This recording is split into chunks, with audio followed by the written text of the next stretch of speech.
నమస్తే. It's me Anusha కుమల్. ఇవాల్టి మన గెస్ట్ డాక్టర్ రాజేష్ ముక్కల గారు, ఇంటర్నల్ మెడిసిన్ ఎక్స్పర్ట్. వారితో మాట్లాడదాం. నమస్తే డాక్టర్. నమస్తే. సో ప్రెసెంట్ అందరికీ భయం పట్టుకుంది. అంటే చికెన్ తినాలంటే బర్డ్ ఫ్లూ భయంతో వణికిపోతున్నారు. బట్ ఇక్కడ కొంచెం మిస్కన్సెప్షన్స్ ఉన్నాయి. కొందరేమో బాగా ఉడికించి తినండి అంటున్నారు. మరికొందరేమో అసలు తినకూడదు అని కొన్ని చోట్ల గవర్నమెంట్ కూడా చెప్తోంది.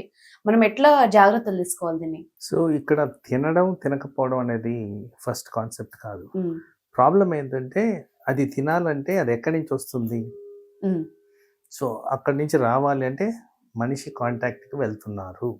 ఓకే. పౌల్ట్రీ ఫామ్కి వెళ్ళాలి, ఉమ్, దాన్ని ప్రాపర్గా శుభ్రపరచాలి, ఉమ్, ప్రాసెస్ చేయాలి. మరి ఇదంతా ఎవరు చేస్తున్నారు?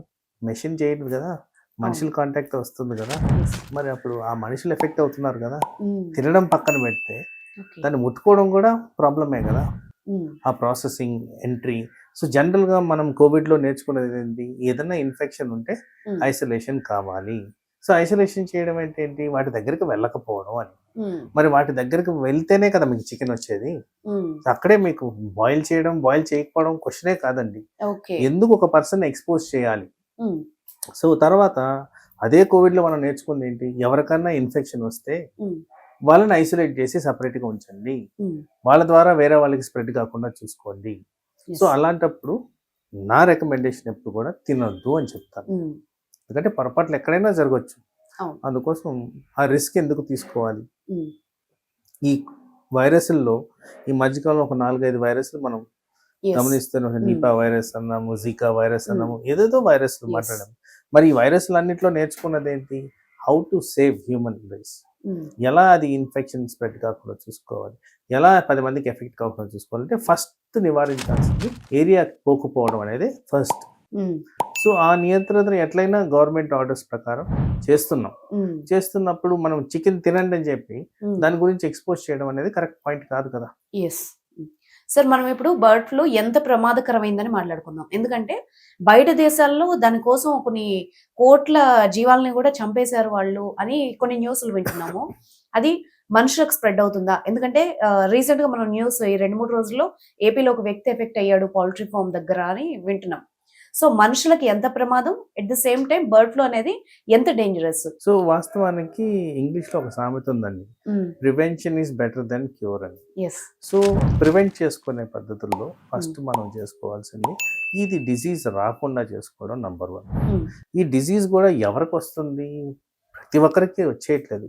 ఎవరికైతే ఇమ్యూనిటీ, రోగనిరోధక శక్తి ఎవరికైతే తక్కువ ఉందో వాళ్ళకి ఎక్కువ శాతంలో వచ్చేదానికి ఛాన్స్ ఉంది. ఎవరికి ఎక్కువగా విస్తరిస్తుంది ఆర్ ఎవరికి సివియారిటీ పెరుగుద్ది అది కూడా ఎవరికైతే ఇమ్యూనిటీ లోపిస్తుందో. అన్ఫార్చునేట్గా మన కంట్రీలో highest amount of diabetic population ఉన్నాం. సో వీళ్ళందరికి కూడా ఇమ్యూనిటీ లోపించినట్టే. డయాబెటీస్ ఉందంటే ఇమ్యూనిటీ లోపం ఉన్నట్టు.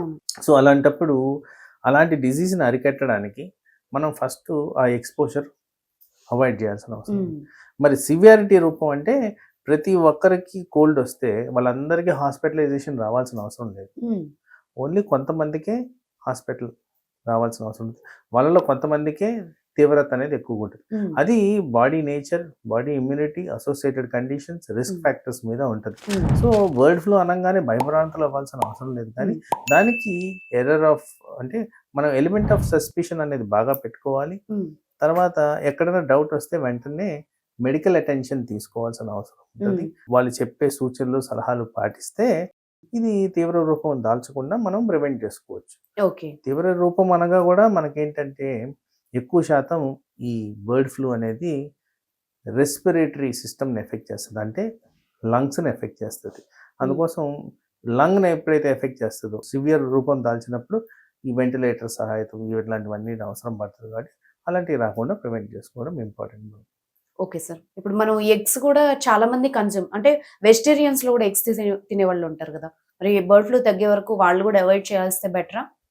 మళ్ళీ అదే ఇప్పుడు నేను ఫస్ట్ చెప్పిన ప్రాసెస్. ఇప్పుడు మీరు ఎగ్స్ ఎక్కడి నుంచి కలెక్ట్ చేసుకొని వస్తారు? మళ్ళీ ఫామ్ నుండి ఫామ్ నుంచి. మరి ఫామ్కి వెళ్ళి మీరు ఎక్స్పోజ్ అవుతున్నారు కదా, మీరు క్యారీ చేస్తున్నారు కదా, మరి that's not correct. Okay. So ఆ క్యారియర్ ప్రోగ్రెషన్ మనం ప్రివెంట్ చేయడం ఇంపార్టెంట్. అందుకోసం ఇక్కడ ఐసోలేషన్ అనేది చాలా ఇంపార్టెంట్ ఫ్యాక్టర్.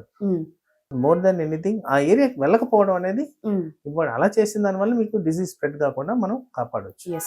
ఇప్పటికే ఏపీలో చాలా వరకు పొల్యూట్ అయింది. సో మనకి చెక్ పోస్టుల్లో ఆపేస్తున్నారు. మనము ఎన్ని రోజులు ఇలాగా అవాయిడ్ చేస్తే బెటర్ అని మీ suggestion?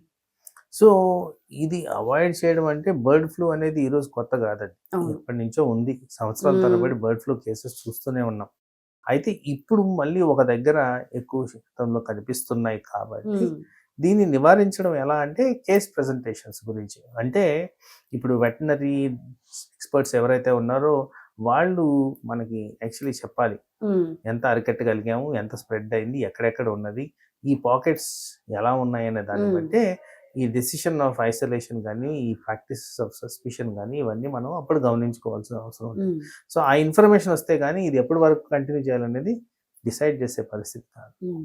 Right. Thank you very much doctor. మంచిది.